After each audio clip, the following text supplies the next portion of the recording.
असे खूप लोक आहेत की ज्यांनी मॅन्युअल टेस्टिंगमध्ये सुरुवात केली आणि अजून ते पण 5-10 वर्ष झालं त्यांचा एक्सपिरियन्स आहे आणि ते मॅन्युअल टेस्टिंगमध्येच आहेत. त्यांचं ठीक आहे, मॅन्युअल टेस्टिंगमध्ये त्यांचं करिअर आहे, मॅन्युअल टेस्टिंगमध्ये ते करताय आणि माईट बी ते आता त्यांचं जे काही करिअर आहे ते एंड पण मॅन्युअल टेस्टिंगमध्ये करू शकतो.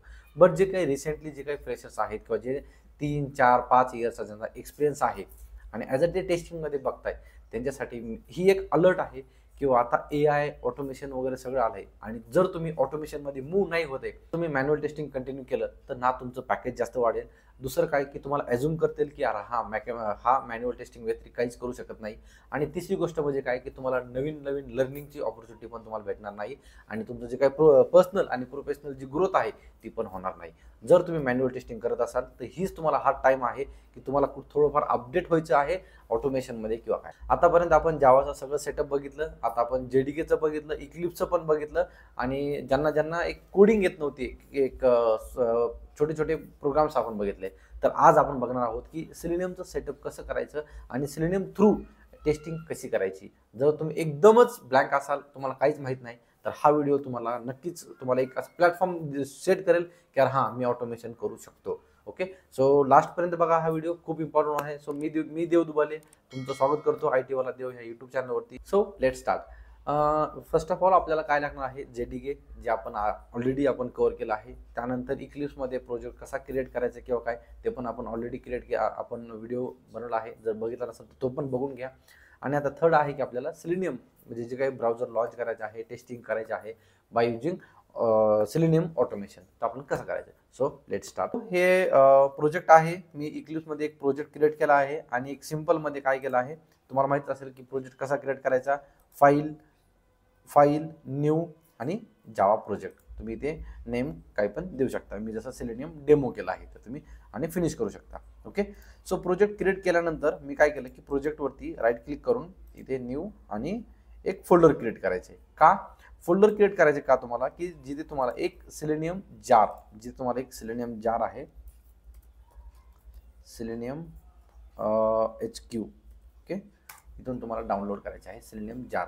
कसं आहे ना, जर तुम्हाला फक्त जावाचा कोड करायचा असेल तर तुम्हाला काही डाउनलोड करायचं नाही, कारण आपण ऑलरेडी JDK डाउनलोड केलं आहे. जर तुम्हाला सेलेनियम करायचं असेल ना तर सेलेनियमचे काही जार्स आहेत ते तुम्हाला काय करावं लागतील की त्याच्या लायब्ररीज तुम्हाला ॲड करावं लागतील तुमच्या प्रोजेक्टमध्ये, तरच तुम्ही काय करू शकता, सेलेनियमचे प्रोग्राम्स करू शकता. सो कुठून करायचे आहेत आपल्याला, सेलेनियम HQ. सेलेनियम इथे हे काय डेव फर्स्टच आहे. इथे डाउनलोड्समध्ये जायचं आहे. डाउनलोड्समध्ये गेल्यानंतर जर तुम्ही स्क्रोल केलं तर इथे बघा लेटेस्ट स्टेबल व्हर्जन. तर तुम्हाला इथे लेटेस्ट स्टेबल व्हर्जन आहे, तुम्ही इथे डायरेक्टली डाउनलोड करू शकता. तुम्हाला इथून जिथे फाईल तुम्हाला ते भेटेल. ओके, सो मी ऑलरेडी इथे डाउनलोड केलेलं आहे आणि ती जी फाईल तुम्ही डाउनलोड केली आहे ती तुम्हाला काय करायची, इथे फक्त आणि फक्त काय करायची, इथे जसं आपण आधी ऑलरेडी एक फोल्डर बनवलं आहे त्या फोल्डरमध्ये काय करायचं, पेस्ट करायची. फोल्डरमध्ये पेस्ट केल्यानंतर राईट क्लिक करून तुम्हाला काय करायचं आहे, बिल्ड पाथ आणि इथे ॲड बिल्ड पाथ ऑप्शन येईल. ओके, जसं की इथे कॉन्फिगर बिल्ड पाथ आले तसं ॲड बिल्ड पाथ येईल.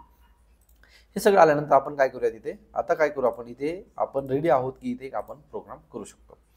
सो SRC आपण इथे न्यू आणि क्लास काय करायचं आपल्याला, आपण डायरेक्ट टाकू इथे selenium browser launch. Okay, selenium browser launch आणि public static void main finish. Okay, हा एक क्लास आपण केलेला आहे. सो ऑलरेडी आपण डिस्कस केला आहे की काय आहे. सो ही आहे तुमची क्लास बॉडी आणि ही आहे तुमची मेथड बॉडी. जर तुम्हाला एखादा क्लास एक्झिक्यूट करायचा असेल तर तुम्हाला पब्लिक स्टॅटिक वाईड मेन ही एक मेथड लागणार आहे, कारण कंपायलर हेच चेक करणार आहे की तुमच्या क्लासमध्ये मेथड आहे की नाही.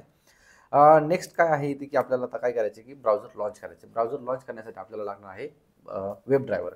सेलेनियममध्ये वेब ड्रायव्हर आहे. Web driver is an interface, एक इंटरफेस आहे. हा जो बघितला तुम्ही interface, web driver equals to new Chrome driver. तुम्हाला काय करायचे, क्रोम ड्रायव्हर करायचे. क्रोम ड्रायव्हर हा क्लास आहे आणि वेब ड्रायव्हर हा, याला टाईप कास्टिंग वगैरे आता हे खूप आपण डीपमध्ये मी नाही जाणार आहे. ओके, सो इंटरफेस आहे आणि हा क्लास आहे. ओके, क्लासचा ऑब्जेक्ट आहे आणि आपण एक ड्रायव्हर घेतला आणि ड्रायव्हर थ्रू, मी जास्त कोडिंगली डीपली जात नाही, परत मला शॉर्टमध्ये तुम्हाला कन्फ्युजन होईल. सो गेट URL ही एक मेथड आहे. ओके, आणि त्या गेट URL मध्ये तुम्हाला जी पण तुम्हाला URL द्यायची आहे ती तुम्ही पास करू शकता. जसे की आता मला इथे काय करायचं आहे, का ती? ओके, हां, ही जी आहे ही URL मला पास करायची आहे इथे. ओके, बस काय केलं मी इथे एक प्रोजेक्ट केला आहे. त्यानंतर मी सेलेनियमची जार केली, ॲड बिल्ड पाथ केलं आणि क्लास केला. क्लास क्रिएट केल्यानंतर मी web driver equals to new Chrome driver केला आहे आणि त्यानंतर ड्रायव्हर डॉट गेटमध्ये ह्या ज्या स्ट्रिंग आहे ह्या स्ट्रिंगमध्ये तुम्हाला काय करायची, जी URL तुम्हाला लॉन्च करायची, ओपन करायची, ती URL तुम्ही इथे पेस्ट करू शकता. सो राईट क्लिक करा, राईट क्लिक करून बघूयात आपण की हे वर्क होते का नाही. सो जर इथे मी रन केलं तर आता काय होईल की कंपायलर चेक करेल वेब ड्रायव्हर आणि वेब ड्रायव्हर डॉट गेट हे काय करेल, ब्राउझर लॉन्च करेल. सो ब्राउझर आपलं लॉन्च झालेलं आहे. ओके, ते ब्राउझर पण झालेलं आहे. ओके, सो हे एक सिंपल आहे, तुम्ही हे करून बघा की आपल्याला हे होतंय का नाही. आणि जर काही तुम्हाला काही एरर वगैरे आले किंवा काय आले तर माझा आपल्या डिस्क्रिप्शनमध्ये माझा नंबर आहे, तुम्ही डायरेक्टली तिथं मला स्क्रीनशॉट शेअर करू शकता किंवा मला कमेंटमध्ये व्हॉट्सअपपेक्षा मी यूट्यूबच्या कमेंटला जास्तीत जास्त मी रिप्लाय करतो. सो मला कमेंटमध्ये तुम्ही सांगू शकता की तुम्हाला काही इश्यू आला किंवा काय आला. आता नेक्स्ट मी अजून तुम्हाला काही सांगतो की तुम्हाला जर इंट्रॅक्शन करायचं असेल ना तर ते कसं करायचं. आता इथे काय आहे, मॅक्झिमाइज आणि जर तुम्हाला युजर नेम आणि पासवर्ड एंटर करायचा आणि क्लिक ऑन सबमिट बटनवरती करायचं, एकदम सिंपल आहे. इन्स्पेक्ट करायचं आहे.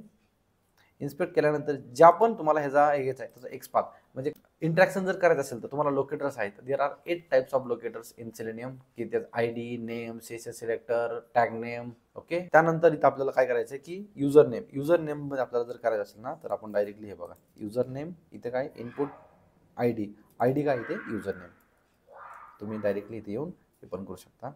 जर तुम्हाला ब्राउझर मॅक्झिमाइज करायचं असेल तर ड्रायव्हर डॉट मॅनेज डॉट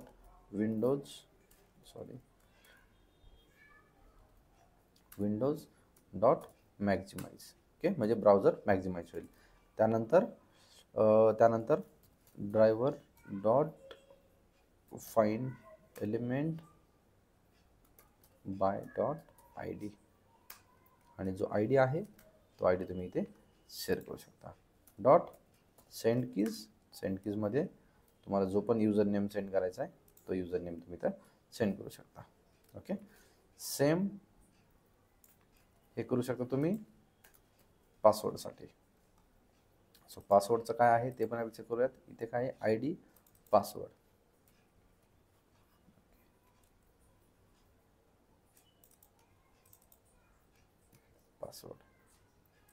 आणि सेंड कीजमध्ये स्टुडंट आणि पासवर्ड 1 2 3. स्टुडंट आणि पासवर्डमध्ये 1 2 3. Driver dot find element by dot इथे काय आहे ते पण चेक करू आपण. आपल्याला सबमिट क्लिक करायचं तर सबमिट बटन इथे ID आहे, submit by dot ID and submit button dot. इथं आपण आता सेंड कीज नाही करणार, आपल्याला क्लिक करायचं आहे. So click. सो जो काय आपण हा प्रोग्राम केला आहे तो प्रोग्राम आपण बघूयात की एक्झिक्यूट होतोय की नाही. सो खूप इझी आहे. सो माझं हे सांगायचं आहे की जर तुम्ही मॅन्युअल टेस्टिंग करत असाल, तुम्हाला चांगलं पॅकेज असेल पण ठीक आहे, बट तुम्हाला थोडंसं पण जर अपडेट करायचं असेल स्वतःला किंवा तुम्हाला थोडंसं पर्सनल लाईफ आणि प्रोफेशनल लाईफ जसं तुमचं पॅकेज आहे तसं ग्रो करायचं आहे तुम्हाला, तर तुम्हाला थोडंसं ऑटोमेशनला स्टार्ट केलं पाहिजे. आणि सिंपल आहे.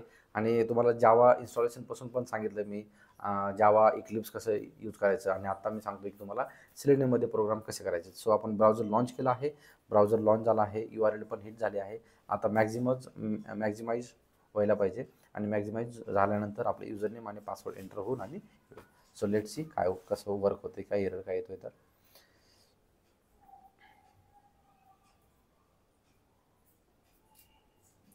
ड्यू टू इंटरनेट वगैरे तुमच्या लॅपटॉपची स्पीड त्यामुळे लागेल. येस झालं. आता युजर नेम आणि युजर केम आणि लॉग इन सक्सेसफुली. तर हे झालं.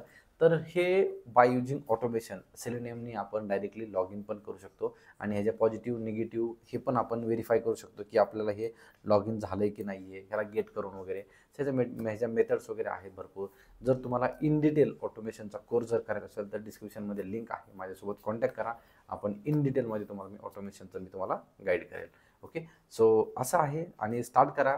चान्स घ्यायला काय हरकत आहे. जर आपल्याला जमेल नाही जमेल हे नंतरची गोष्ट आहे. बट एक सिम्पली वेमध्ये मी तुम्हाला एक्सप्लेन करायचा प्रयत्न करतोय.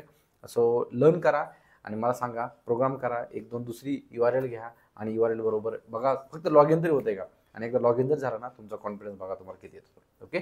सो येस, हा व्हिडिओ आवडला असेल तर लाईक करा, तुमच्या फ्रेंड्स बरोबर पण शेअर करा, जे फक्त मॅन्युअल टेस्टिंग वगैरेच करताय त्यांच्याबरोबर पण शेअर करा आणि चॅनलला सबस्क्राईब नसेल तर चॅनलला सबस्क्राईब करा. Thank you. Thanks for watching. Till then, bye bye.